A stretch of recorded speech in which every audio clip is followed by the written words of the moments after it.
the next dramatic effect in my life was a man I met by the name of Mr. Earl Schoaf, who introduced me to health and nutrition as a business and a product, who introduced me to network marketing, where you could start at the bottom and go to the top. Best of all, he introduced me to the idea of personal development. And here it is. You can have more than you've got because you can become more than you are. Success is something you attract by becoming an attractive person. Work harder on yourself than you do on your job. If you work hard on your job, you can make a living, which is fine. If you work hard on yourself, you can make a fortune, which is super fine. I started hearing those ideas age 25, and it revolutionized my whole life. First, I was excited about the product because my mother had studied health and nutrition all of my life. I was the beneficiary. So was my father, who lived to be 93. And then to discover it as a product and a business blew my mind. Then when I found out you could get rich with using just a few simple philosophies. Here's the first one that helped me get rich. Profits are better than wages. That changed my whole look at the economy, the look at myself, my paycheck. It was incredible. And then my sponsor said to me, Mr. Rohn, here's what you can now say. I'm working full-time on my job, and now I'm working part-time on my fortune. Those ideas drastically changed the course of my life. Guess what it did? Set for me a new attitude and philosophy. So make this note now. Philosophy determines attitude. If you have the philosophy and the attitude that here's my chance, even starting part-time, to invest in the idea of fortune making, because you can lay the foundation for fortune making. You don't have to do it 8 hours a day. You don't have to do it 10. It's not something that requires working around the clock. It just requires simply a commitment. Here's what I did. I started part-time. That's the magic. So make this note. Teach people the magic of starting to work part-time, not just to pay a few bills, that's okay, but how about the idea of working part-time fortune making? It changes everything. It changes how you talk. It changes how you invite. It changes how you treat your customers. It changes how you have respect for your distributors, laying the foundation for a career and then a fortune. It changes everything, your philosophy and your attitude. Then the idea of maximizing your part-time. Here's what I think I've discovered with those that have decided to work part-time. They've told us they were going to work 10, 15 hours a week, but here's what happens. They become part-time distributors. So I think here's what we ought to try to teach. Let's go full-time, part-time. If you're going to dedicate 10 or 15 hours, a week to the business, just fill up those hours with activity and phone calls and flyers and on the internet. It doesn't matter what you do. Start making the contacts, but fill up that 10, 15 hours. Go full-time, part-time. And the appeal to do that is strong if the appeal is, I'm not just working to pay a few bills, that's okay. I'm not just working to become financially independent, that is great. I'm working to build a career and someday a fortune. Now here's what's exciting about being part-time. It isn't long until you'll be sitting in a class taught by millionaires. It's the most extraordinary part of Herbalife's value that we can give to someone who joins. You'll soon be taught by people who've become extraordinarily successful from every walk of life that you can possibly imagine. It's worth that alone to join Herbalife, just to get in on the training, to see if it won't affect your thinking, your philosophy, your attitude, and change your life. So I met this extraordinary man, Mr. Earl Schoaf. He gave me these opening ideas for changing my life, building my business. It was absolutely incredible. Then I was a distributor for 7 years, and signing autographs one more time today reminds me of when I got my first autograph. It reminds me of when I took my first picture with somebody important and went home and started telling the story. That's why I probably linger a little longer doing the autographs than most people do, simply because I remember that first time, and I remember how important it was to me. On my trip to India, I started a program. We had some leadership classes as well as doing a seminar for the distributors and for the public. And I promised in the leadership classes that I would sign everybody's journal, not just the few who came up. But I took the time and we arranged it, and it worked like magic. A couple of rows at a time coming by, sign, say hello, look them in the eye. Sign, say hello, look them in the eye. Everybody in the leadership classes. And the feedback has been absolutely incredible. Taking the time, because I know how important it is, those early days after I met this extraordinary man. Then let's go about 27 years ago when I'm doing this little talk and seminar in Los Angeles, California, and in my audience is a young man, 19 years old. His name is Mark Hughes. What an extraordinary day that was. From the Girl Scout story, and then to meeting Mr. Schoaf and starting to change my life, for gaining the experience that was going to serve me well all of these years, then finally meeting Mark Hughes where I could make a deposit of my experience and life and heart and soul into something I believed in. Those were three extraordinary occasions. Then let me look back at just one more. When I first started traveling with Mark 21 years ago, I met with a group of distributors. I told them that I was an only child. I had no brothers and no sisters. And I always wanted to belong to a large family. So I asked those very first Herbalife distributors if they would adopt me into their family.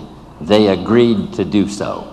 So I'm now in Hawaii, not just with my friends, not just with my business associates. I'm here with my family.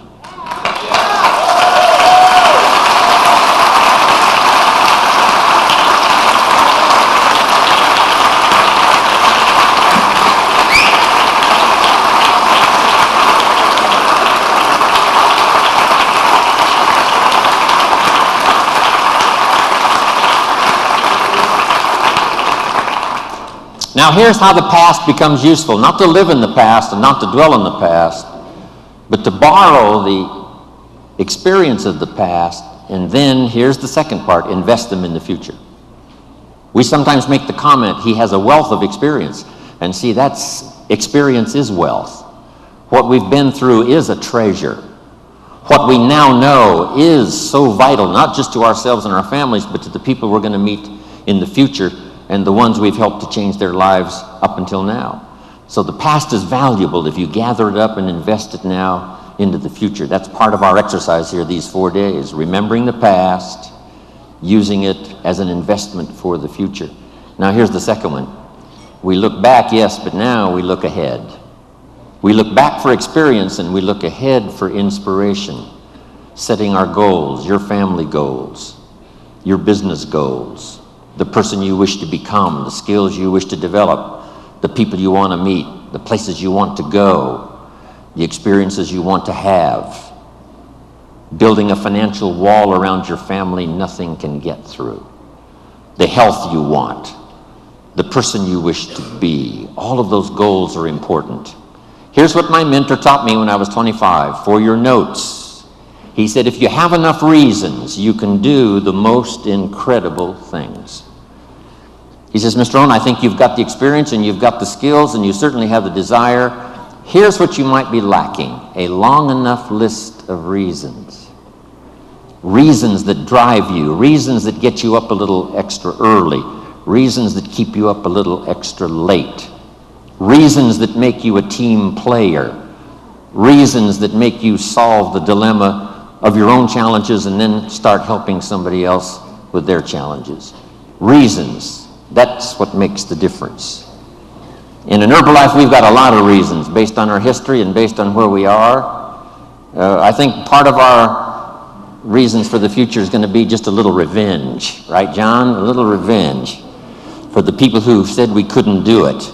For the people who said we wouldn't last through the 3 years of transition after Mark died. It's going to be such a delight when we get the report that we passed 2 billion, right? And we're going to get on the phone.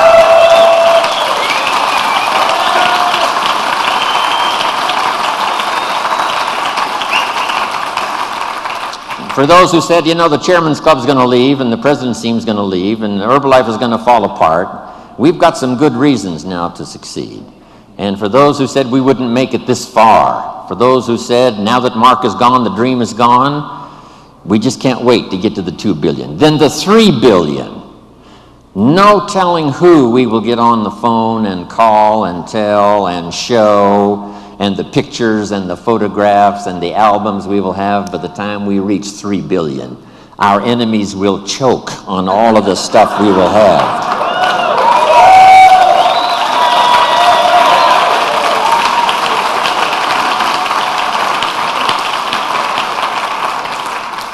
By the time we've gotten to 4 billion, all of your new homes and new cars and Ferraris and clothes and the vacations you've taken and the album and pictures you've collected over the years is going to be something awesome when we reach the 4 billion. A bit of revenge. Old Testament says, God says, vengeance is mine, all mine. No wonder he wants it all. It feels so good. If I was God, I'd want it all. Then I can't wait for the day to come when Michael Johnson walks on the stage, and after we've gotten the final accounting, and for the goal that he worked so hard for, and the staff that worked with him, and all the stuff we've accomplished, especially this past 9 months and in the next couple of years, when we present him with a refined accounting in a well-bound book, and when he opens it up, Michael Johnson will read, "We have just reached the 5 billion, Mr. Johnson."